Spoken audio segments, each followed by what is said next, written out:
여러분은 베트남 하면 무엇이 떠오르시나요? 쌀국수, 경기도 다낭시, 쌀딩크, 우리나라 3대 교역국 등등 여러 수식어가 떠오르실 텐데요.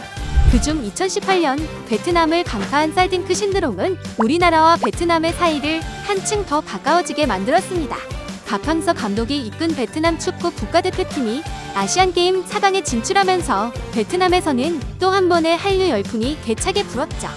K푸드, K가전제품, K편의점 등 가릴 것 없이 한국 제품과 서비스가 불티나게 팔렸고 한국 기업들 사이에서 베트남은 기회의 땅으로 부상했습니다. 그런데 이번엔 베트남의 K신도시가 수출될 수도 있다는데요. 신속 배달에서 자세히 알아보시죠. 도시 수출은 전후방으로 산업 연계 효과가 큰 수출 품목입니다. 이에 정부는 도시개발의 수요가 큰 나라를 대상으로 한국형 스마트시티를 수출하기 위해 노력 중이죠. 최근 K신도시 1호 수출지로 떠오르는 국가는 베트남인데요. 베트남은 매년 7% 내외의 경제성장률을 기록하는 국가로 경제적, 산업적 발전 잠재력이 어마어마합니다. 게다가 2040년까지 2천만 명의 추가 인구가 도시로 유입될 전망이라서 도시개발 수요도 높은 상태죠. 현재 베트남에서는 하노이와 호치민을 잇는 남부고속철도 건설이 추진되고 있는데요. 사업 규모는 673억 4천만 불, 한화로 무려 약 90조 원에 달합니다. 이뿐만이 아닙니다. 베트남 북부 박민성 동남신도시 개발 사업도 역대 최대 규모로 진행됩니다. 판교와 맞먹는 800만 제곱미터의 부지에 아파트, 상업시설, 업무시설, 산업단지 등이 조성될 예정으로 사업비는 한화로 약 4조 6천억 원 규모입니다. 이러한 대규모 도시개발의 신도시 개발 기술과 경험이 풍부한 우리나라가 함께하면 어떨까요? 베트남은 한국의 기술력과 노하우를 얻고 한국 기업은 베트남에 진출하고 한 배가 함께하면 큰 시너지 효과가 날 겁니다. 지난해 6월 정부의 베트남 순방길 기억하시나요?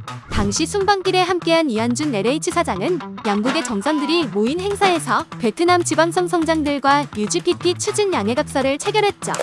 여기서 잠깐 UGPP란 한국의 신도시 조성, 산업단지 개발 경험과 기술, 노하우를 베트남과 공유해 베트남의 새로운 도시 모델을 세우는 정부 간 협력 플랫폼을 뜻합니다. 그리고 올해 7월 초 베트남 총리 방한 당시 LH와 박민성은 동남 신도시 개발 협력에 대한 MOU를 체결하기도 했습니다. 그리고 지난 7월 14일 국토부 장관을 단장으로 한 민관수주지원단이 베트남으로 향했습니다. 이번 베트남 파견은 UGPP의 후속 사업을 구체화하고 철도 건설 등 인프라 사업에 우리 기업의 참여를 지원하고자 추진됐는데요. 민관이 힘을 합친 만큼 좋은 성과를 이뤘다고 합니다. 먼저 베트남 건설부 장관과의 면담을 통해 베트남 도시개발과 사회주택 사업에 우리나라 기업의 참여가 적극적으로 논의되었으며 UGPP 사업을 명시한 양국 간 협약이 최초로 체결됐는데요. 덕분에 동남 신도시 개발 사업에 우리 기업의 참여가 더 유리해질 것으로 기대됩니다.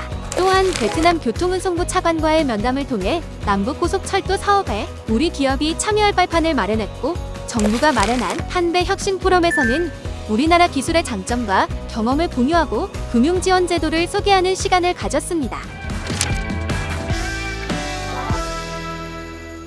현재 LH는 동남 신도시를 판교 신도시처럼 직주 근접이 가능한 도시로 개발할 것을 계획하고 있는데요.